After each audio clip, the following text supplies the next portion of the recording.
I need new music. This is the JJO Discover New Music Podcast. Listen, rate, share, subscribe.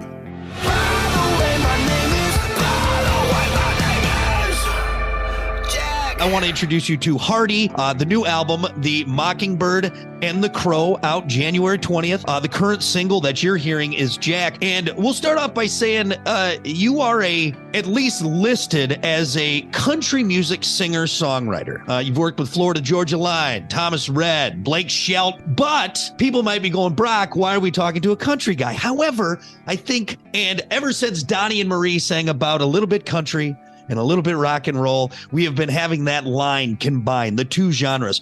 Why, Hardy, in your professional opinion, do you think rock and country work so well, and why we are here on a rock station talking to a quote-unquote country artist? I would argue that like instrumentation they're the most similar, as far as every country band has a guitar player and a bass player, and so does every rock band. And I don't know, I think there's something to that. I've always thought too that like rock and roll, not so much, it's not so acute, but like the demographic is very similar in a weird way. And I haven't like pinned that down yet, but it's something about like the working man, and like there's just something about that rock and roll has always to me appealed to as much as the country market as well. So I don't know, but I'm happy that they've they're cousins or whatever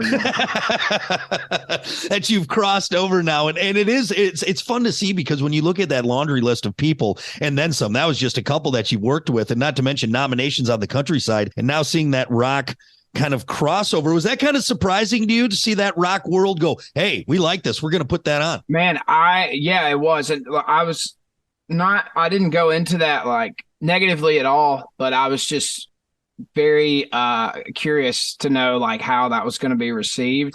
And I'm just really thankful, man, that you guys in the rock world are taking me in. I'm like, it's freaking cool, man. It's because I've just grown up on rock and roll, and I've loved rock and roll for so long. So it's cool to be a part of that community and to be accepted, man. I'm stoked about it.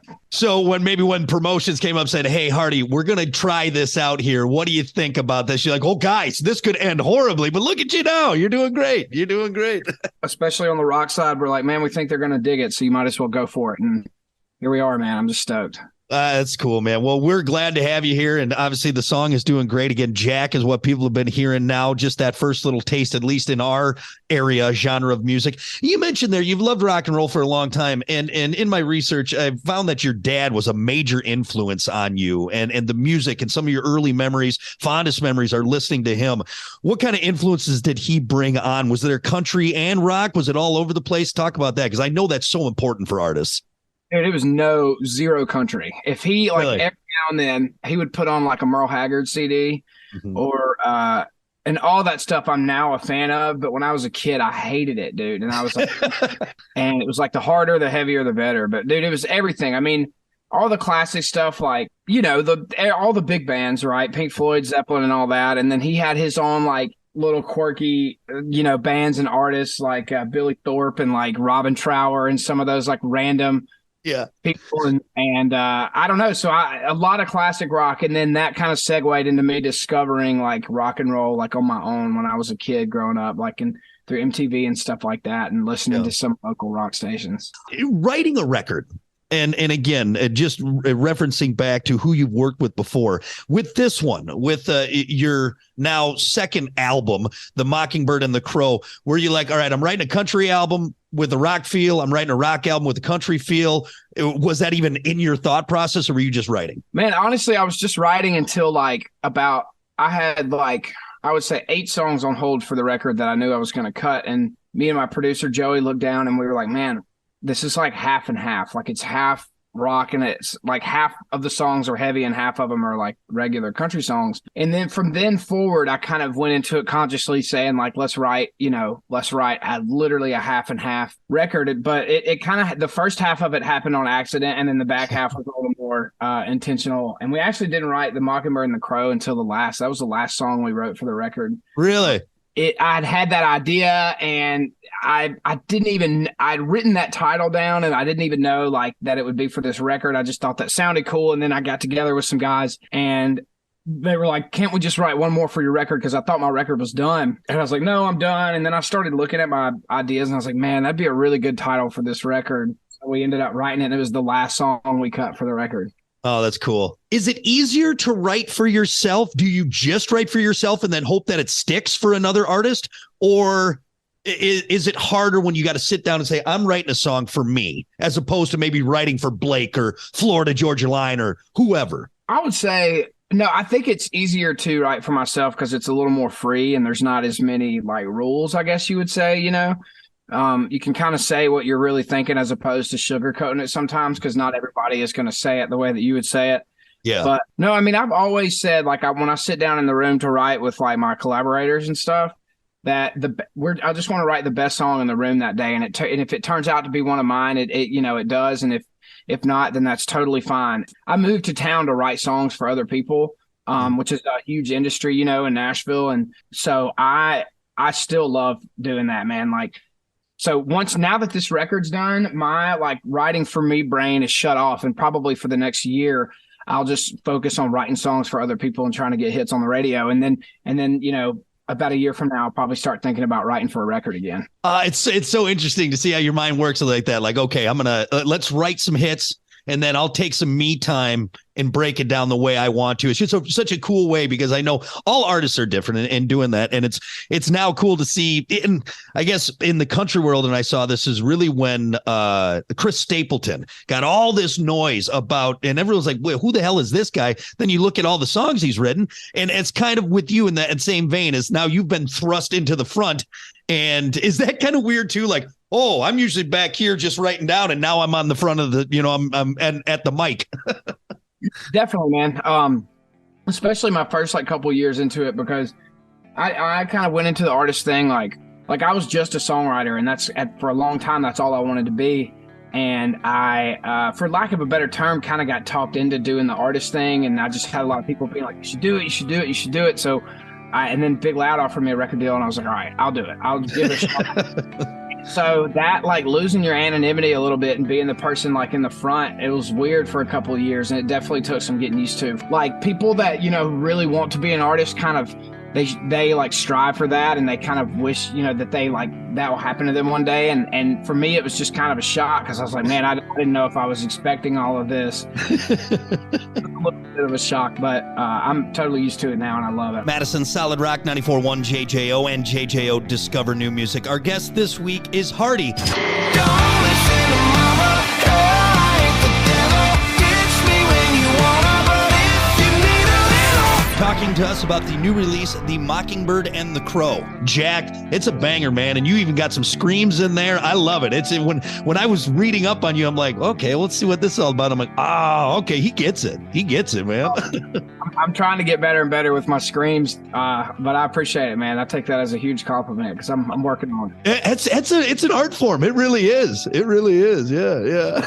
Good ones out there, man. There's some people that like it, and I'm like, I don't know how you do that, man. I've got one mode. I can't do it all, but some of those guys are impressive. I was watching your YouTube channel, and now that we got the important stuff out of the way, the music, and get that, the episode of the Hardy Show, episode 1, you and your lovely wife go fishing. And my wife, she knew you as soon as I said, oh yeah, I'm talking Hardy. She's like, oh, that's so cool. She's like, I think he's a big fisherman. So I got kind of excited, because honestly, before our interview, I was looking up some ice fishing stuff, because it's wintertime now. I know you're nice, warm Mississippi or Nashville, so it's probably not that bad. But your wife has the same, I guess, problem as my wife is. Well, my wife can take the fish off the hook. She doesn't like baiting the hook. Does your wife at least bait her own hook? You know, we haven't fished with live bait, so I don't know, but I doubt it. Oh. She had a cricket, and she knew she had to stick a hook through it. I don't think she could live, so I don't think she can bait her own hook either. See, my wife doesn't like snakes, and worms are like little snakes to her, so she is not baiting that hook at all. But she's gotten better at taking the fish off, because I liked what you said in there. You said, you got to learn, honey. And I was like, that's exactly what I say. Got to learn, and you got to know that the second you take it out of him, he's going to feel so much better. So that's right. Purpose, it's okay, you know. You get him back in there. So with that said, what's more exhilarating for you now, being a fisherman and knowing you're fishing? Is playing in a packed arena, or knowing you got like a 5-pound bucket mouth bass on the end of that line? What's better? Bass all day. Yes. Hold on, give me 1 second. I'll show you something. Yes, I love it. I love it. Right there, baby. Oh my God, look at that. Oh, I am a jealous man. I love it. I love it. So when did you catch that bad boy? I caught that one on the Harpeth River in Nashville about 2000. I think that was 2019. 2019. Nice. 9.5 pounds. I love it, dude. Oh. I've told people this before, like killing a really good deer or catching a really big bass are two of the most thrilling things that I like. Those are my top two. And like nothing, it's something about it, man, that nothing, even as cool as my life is in my career and all the cool moments, nothing can beat that excitement, dude. They just can't. I love it. Well, I hope we could go fishing someday because I think you and I'd have a good time. I wasn't able to get mine mounted, but my biggest one was right before my daughter was born. My wife was like 8 months, like she was ready to pop on a bank of a lake near we live by on 4-pound test on an ultralight. It was 5 pounds, 22 inches, and it was, oh my God, it was amazing. It was absolutely amazing. And bless my wife, she said, I was going to get it mounted for you, but then I saw how much that cost. So she just printed off a little picture for me. I said, that's good enough, honey. It'd be expensive for sure. A little bit, but no, I'm glad I found a fellow fisherman in the music world because we don't get out as much as we like to. So have you ever been ice fishing? You should come up here and we'll go ice fishing sometime. Oh, I would love to, man. I went one time when I was like a kid in New Hampshire with a buddy of mine, but we didn't even get a bite. So I don't really know. And I wasn't like drinking them, but I've heard like sitting in the ice house or whatever you call it and drinking beers and like just hanging out is like just as much fun as like the actual fishing. Oh, let me correct myself. Why don't you come up here? We'll sit in a shanty and drink beer and maybe catch a fish. How about that? That's better. That sounds good. I love it. All right, good. Well, nice to know I got a fellow fisherman here. We'll get out there and hit the water one of these times. Before you go now, rapid fire. I do this with everyone. There's no wrong answers. You just go with what's in your heart. Okay. First one, waffles or pancakes? Waffles. Are you a Waffle House guy? Yeah, somewhat. Yeah. If I'm really drunk at the end of the night. What is it about Waffle House? You only go there drunk. You never go there sober, ever. Open, man. Oh, I love drunk Waffle House. Drum solo or guitar solo? Guitar solo. George Jones or George Strait? George Jones. Sammy Hagar or David Lee Roth? David Lee Roth. Would you rather see Bigfoot or El Chupacabra? Bigfoot. Is Mississippi a Bigfoot state? You guys get into Bigfoot down there, don't you? Chitto Swamp Monster. Bogachitto is a Choctaw Indian reservation, and there's an alleged swamp monster like Sasquatch that lives out there. Oh, so it's a swamp monster / Sam Squatch is what it is. I like it. All right, and I don't ask this one, everyone, but you're a cool enough guy. I think I can get away with it. Would you rather have wiener size nipples or a nipple size wiener? Wiener size nipples, dude, for sure. I think that's the right answer, isn't it? I think so. Fault's the other one, man. That's lame. You tape them down, maybe have a little fun with it. You figure it out. Yeah, just wear a hoodie every day. There you go. You'll be fine. Baggy. I like baggy clothes anyway, so it works out. Thank you for humoring me, Mr. Hardy. I cannot wait to hear more from you. And again, thanks for taking the time. Everyone, the new album, The Mockingbird and The Crow, out January 20th. Keep it spinning. You keep hearing Jack and all the great stuff on there. Appreciate it, man, and congrats on everything. And I can't wait to catch up with you. Thank you very much, man. We'll go ice fishing sometime soon. This is the JJO Discover New Music Podcast. Listen, rate, share, subscribe. Discover new music now at WJJO.com, in the JJO app, or wherever you get your podcasts. Brock has a new interview every Thursday evening between 6 and 7. 94.1 JJO.